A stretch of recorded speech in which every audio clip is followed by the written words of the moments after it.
Como prometido, hoje vamos ter a continuidade do Tudo sobre o Real. O presidente Itamar Franco autorizou a FHC que fizesse tudo o que achasse necessário, contando que a inflação acabasse. Foi reunido um grupo de economistas que se destacavam: André Lara Rezende, Pedro Malan, Pércio Arida, Gustavo Franco e Edmar Baixa. O Plano Real foi estruturado com base na proposta Larida, idealizada ainda nos anos 80, por Pércio Arida e André Lara Rezende. Foi uma das propostas durante o período do Plano Cruzado, mas foi considerada muito complexo e foi engavetado. Diferente dos planos anteriores, que combatiam o sintoma, esse combatia a doença. A máquina administrativa brasileira era muito grande e consumia muito dinheiro para funcionar. Não havia equilíbrio entre gastos e arrecadação por parte dos governos. Havia pouco controle sobre a excessiva concessão de crédito pelos bancos públicos federais e estaduais, que eram concedidos para empresários e principalmente para governos estaduais, com recursos vindo diretamente do Banco Central, que não paravam de imprimir dinheiro. Mas no que consiste o Plano Real?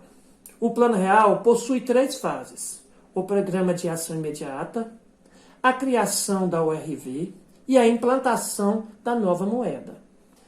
Na primeira fase do Programa de Ação Imediata, era um conjunto de medidas econômicas iniciada em julho de 1993, com o propósito de preparar a chegada do Plano Real, que viria a ser lançado um ano depois.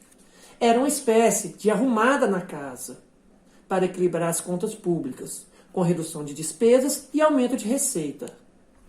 Os principais itens eram um extenso corte de gastos públicos, uma série de aumentos de impostos, a recuperação da Receita Federal, controle de gastos na relação da União, de estados e municípios, redefinição dos bancos estatais, privatização de algumas companhias estatais e cortes e ajustes no funcionalismo público.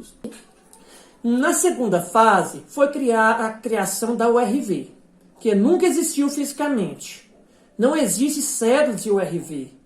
Eram apenas uma referência de conversão.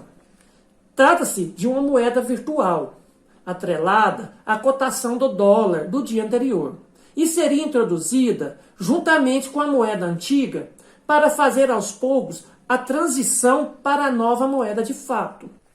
Na prática, todos os preços na prateleira eram marcados em cruzeiro real e também em URV. Mas, ao realizar um pagamento, o valor em URV era convertido para a moeda antiga. A referência entre URV e cruzeiro real era atualizada todos os dias e amplamente divulgada na mídia. Na verdade, a URV implementaria uma desindexação da economia, ou seja, os preços e valores não teriam reajustes diários baseados na inflação. Esse reajuste contínuo era uma das causas da hiperinflação brasileira. A ideia foi desligar a economia da inflação, indexando-a ao dólar, uma moeda estável. Seria mais fácil de manter a referência dos preços na economia com base em algo estável, como o dólar. Portanto, a inflação da moeda antiga não contaminaria a nova moeda.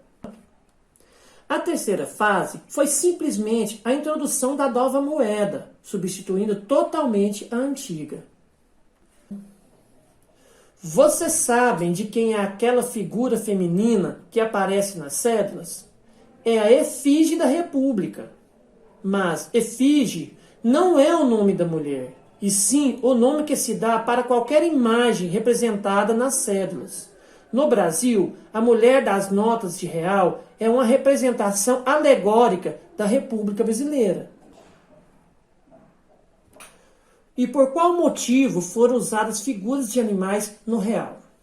Bom, colocar figuras da fauna nacional nas cédulas já era um projeto em andamento desde a década de 90, assim como os estudos sobre a flora.